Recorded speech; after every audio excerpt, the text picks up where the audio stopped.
साथियों नमस्कार, मैं Vijay Kanaujia, president Xrbia residents welfare association. साथियों, इस बार का वीडियो बनाने में थोड़ा सा डिले हो गया है। मेरे लॉ के एग्ज़ाम चल रहे हैं। शर्मा जी जो हमारे सेक्रेटरी हैं ऑफिशियल काम से, वो कहीं बाहर थे। अरुण कुलकर्णी जी भी जो हमारे एडवाइज़र हैं वो भी यूएस में थे। तो साथियों, कहीं ना कहीं इन कारणों की वजह से ये जो वीडियो बनाने में थोड़ा सा डिले हो गया है, उसके लिए माफ़ी चाहूँगा। साथियों, मुझे बड़ी खुशी होती है कि हमारे ग्रुप में काफ़ी कुछ जानकार लोग हैं जो अपने सुझाव देते हैं, उस ग्रुप में चैट्स करते हैं और चीज़ों की जानकारी रखते हैं। जैसे कि अविनाश देशपांडे जी, जुबीन पस्त्याकिया जी और भी लोग हैं जो जागरूक हैं हमारे प्रोजेक्ट को लेके, जिन्हें लगता है कि हमारा प्रोजेक्ट कंप्लीट होना चाहिए। साथियों, काफ़ी ग्रुप में मैं चैट्स पढ़ रहा था, काफ़ी सारे उसमें सवाल आ रहे थे। उसमें से एक सवालों की सूची जो अविनाश देशपांडे जी ने भी डाली थी, उसके बारे में भी मैं जवाब दूंगा। बाकी भी और कुछ जो सवाल थे प्रोजेक्ट के रिलेटेड, उसके बारे में भी मैं जिस वीडियो में सारी चीज़ों का खुलासा करने की पूरी कोशिश करूंगा हमारे एसोसिएशन के माध्यम से। साथियों, अभी पहला तो मैं आपको प्रोजेक्ट के बारे में अपडेट दूंगा, उसके बारे में फर्दर एक्शन प्लान, इसके बारे में हम आज चर्चा डिस्कशन, मतलब मैं बताऊंगा आपको क्या करना है। साथियों, प्रोजेक्ट का अपडेट ये है कि जैसे कि आप लोग जानते हो, प्रोजेक्ट एनसीएलटी में है। अभी फ़िलहाल प्रोजेक्ट की देख रेख, पूरा कंट्रोल विकास खैनी जी के हाथ में है। ये जो राहुल नाहर जी का जो पिक्चर था, एक्सर्बिया का जो पिक्चर था, राहुल नाहर जी पिक्चर से बाहर है। उनको दिवालिया घोषित कर दिया है कोर्ट के थ्रू, लीगली उनको एक प्रोटेक्शन मिल गया है, ये समझिए। दूसरा पार्ट है कि आरसिल आरसिल जो अभी उन्होंने अपील किया है एनसीएलटी में, मैटर हमारा वहाँ पेंडिंग है। रिजोल्यूशन प्लान जो दो आए थे वो वोटिंग के लिए डालना था, लेकिन अभी फ़िलहाल वो वोटिंग के लिए नहीं, उस पर स्टे आ गया है, अभी वोटिंग पे वो नहीं जाएगा।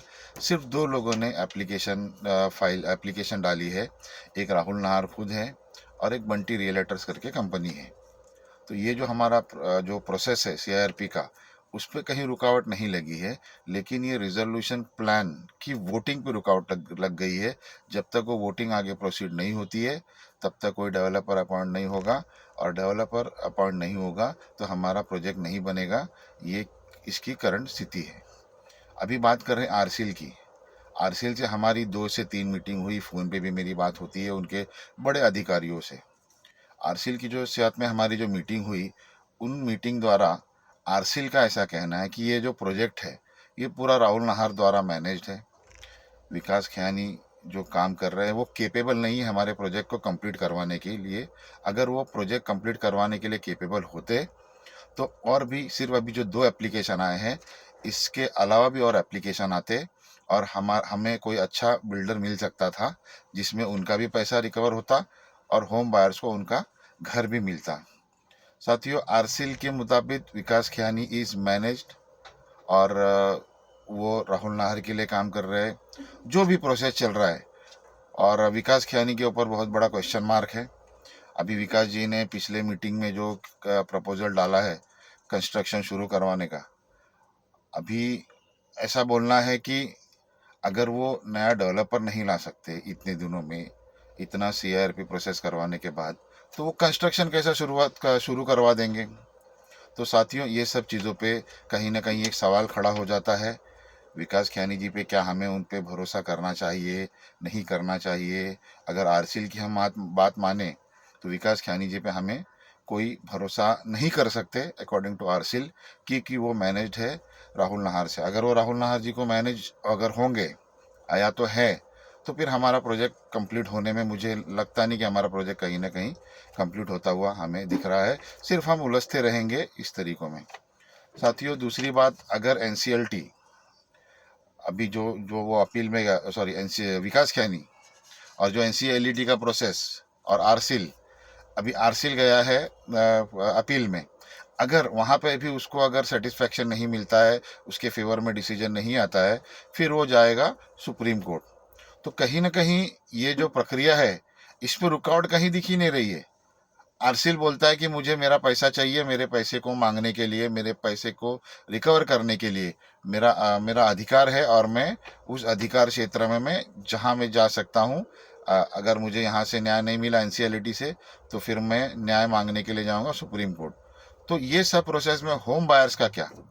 होम बायर्स इसमें पीछे जा रहे हैं। होम बायर्स की इसमें कोई गलती नहीं है। लड़ाई किसकी है? आरसीएल की। किसके साथ? राहुल नाहर के साथ। पैसा किसका रिकवर होना है? आरसीएल का। पैसा देने वाला कौन था? राहुल नाहर। अब मैटर किसके हाथ में है? विकास कियानी। तो साथियों, हम होम बायर्स की उसमें गलती क्या है, ये मैंने बात की अभी तक के अपडेट की। साथियों, अगर हमें आगे बढ़ना है, होम बायर्स को अगर कुछ करना है, तो कैसे करें, क्या करें? काफ़ी सुझाव आप लोगों ने भी दिए, काफ़ी अच्छे सुझाव है।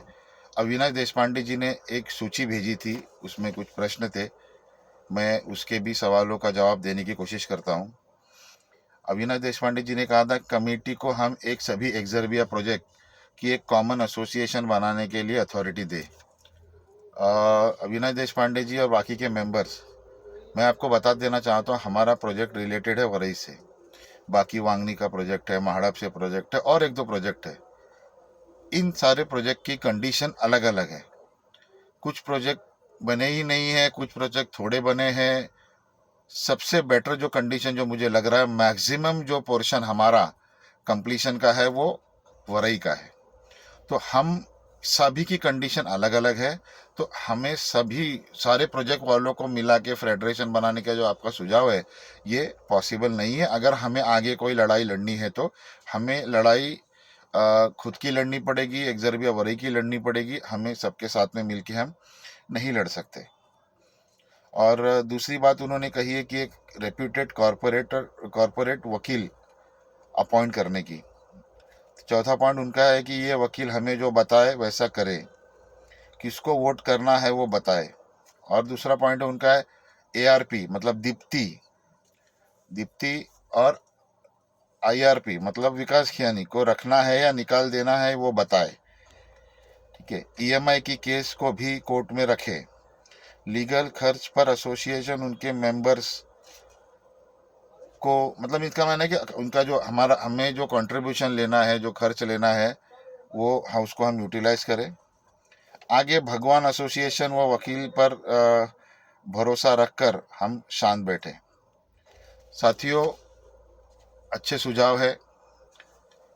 एक बात मैं आपको बताना चाहता हूँ कि एसोसिएशन जो है 100% देने को तैयार है ये लड़ाई लड़ने में। अगर हमने तय कर लिया हमें लीगल जाना है, तो लीगल जाने में क्या दिक्कतें हैं, क्या कठिनाइयां हैं, ये भी आप लोगों को समझना पड़ेगा।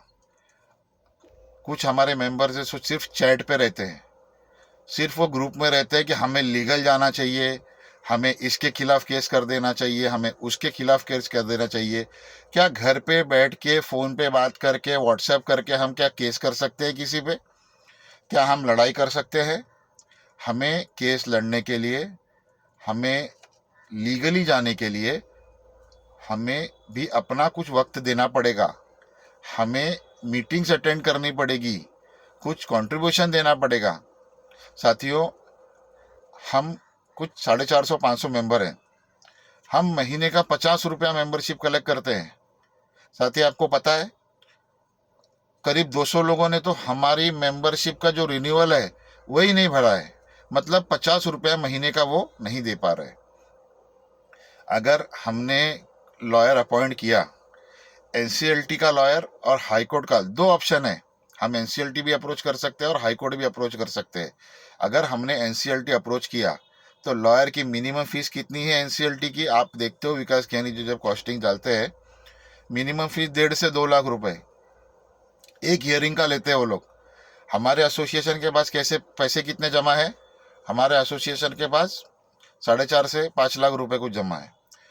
अगर हमने लॉयर अपॉइंट किया, हमने कोर्ट में प्रोसीडिंग्स के लिए हमने एप्लीकेशन फाइल किया या तो लड़ाई में लगे हम, तो ये जो 4.5 से 5 लाख रुपए है ये कितने हियरिंग में खत्म हो जाएंगे?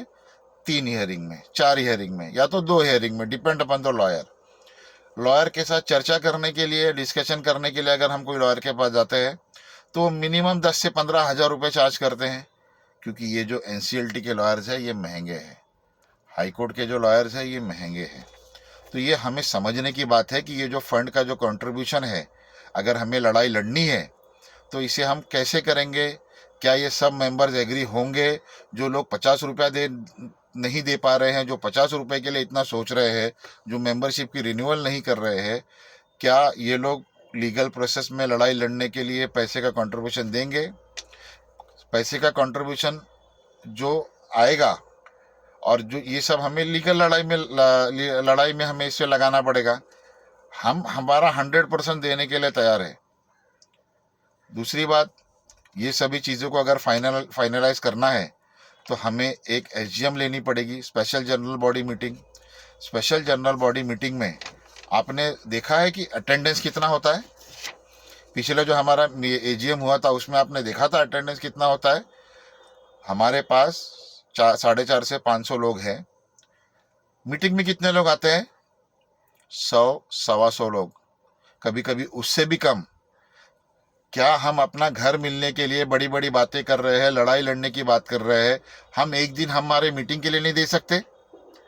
साथियों, अगर हमें ये लड़ाई लड़नी है तो हमें एक एसजीएम करना पड़ेगा।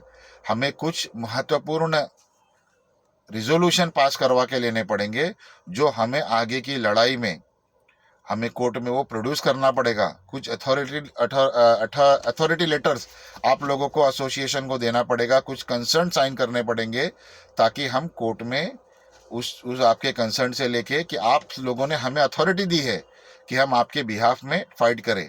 कोर्ट में लड़ने के लिए हम 500 लोग नहीं जा सकते।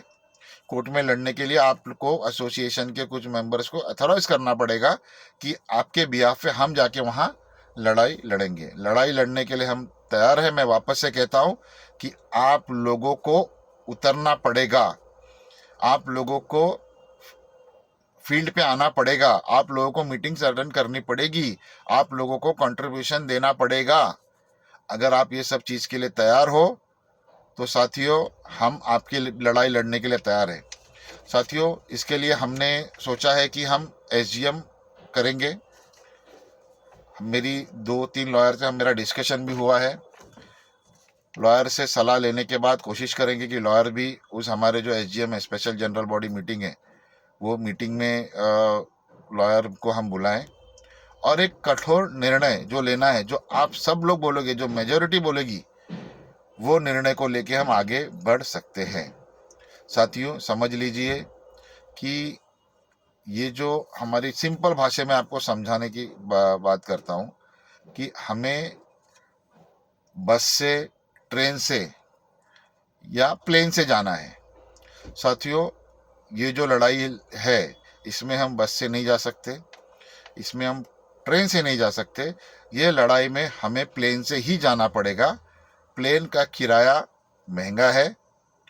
प्लेन का पायलट बनने के लिए हम तैयार हैं।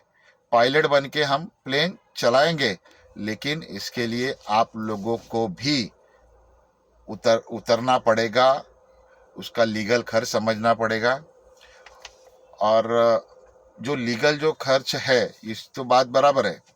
इसके अलावा कोर्ट में कितना दिन केस चलता है, कितना दिन केस चलता है? 2 महीने चले, 3 महीने, 6 महीने चले, या तो 1 साल चले, ये लंबा भी हो सकता है। उसका कोई टाइम बाउंड नहीं है, इसका कोई प्रेडिक्शन नहीं कर सकता है। हम पूरी कोशिश करेंगे कि लॉयर अच्छा हो। हम खुद मॉनिटर करेंगे। मैं भी लॉ कर रहा हूँ, मैं भी पूरा फॉलोअप लूँगा, हमारी पूरी कमेटी पूरा फॉलोअप करेगी। साथियों, फाइनल ये है कि हमें एक एसजीएम करना है, जो कि हम जनवरी में प्लान कर रहे हैं। लेकिन उस एसजीएम में जो लोग व्हाट्सएप पे बैठे हैं, जो लोग सुझाव दे रहे हैं और जिनको अपना घर चाहिए, वो एसजीएम में आना चाहिए। मैं कहूँगा कि मुझे 100% नहीं तो मुझे 90% वो एसजीएम में लगेगा। अगर हमें आगे बढ़ना है, अगर 90% लोग अगर नहीं आते हैं एसजीएम में, तो मुझे लग रहा है कि आगे की लड़ाई लड़ना बहुत कठिन हो जाएगा। आप लोग उस एसजीएम में आएंगे, हमें एक कुछ कंसर्न साइन करके देंगे, कुछ अथॉरिटी साइन करके देंगे, कुछ महत्वपूर्ण रेजोल्यूशन हम पास करेंगे, उसके आगे की लड़ाई हम लड़ पाएंगे। अगर आप लोग नहीं आए, आप लोगों ने वक्त नहीं दिया, तो साथियों एसोसिएशन को भी आगे की लड़ाई लड़ने के लिए फिर सोचना पड़ेगा। हमें हमारी मदद खुद करनी है। सिर्फ हम बोलेंगे कि हमारी मदद होनी चाहिए, हमें हमारा घर मिलना चाहिए, इस तरीके की बातें करके आपको घर नहीं मिलेगा। आपको अगर घर चाहिए तो आपकी लड़ाई लड़ने के लिए आपको भी थोड़ा वक्त देना पड़ेगा। आपकी लड़ाई लड़ने के लिए, लीड करने के लिए हम हैं। 100% हम आपका साथ देंगे, आपकी लड़ाई लड़ेंगे। तो आप लोग सोचिए, समझिए, आगे जो भी हम जो डेट तय करें स्पेशल जनरल बॉडी मीटिंग का, उसमें मुझे 90% अटेंडेंस चाहिए। थैंक यू, धन्यवाद। जय हिंद, जय महाराष्ट्र।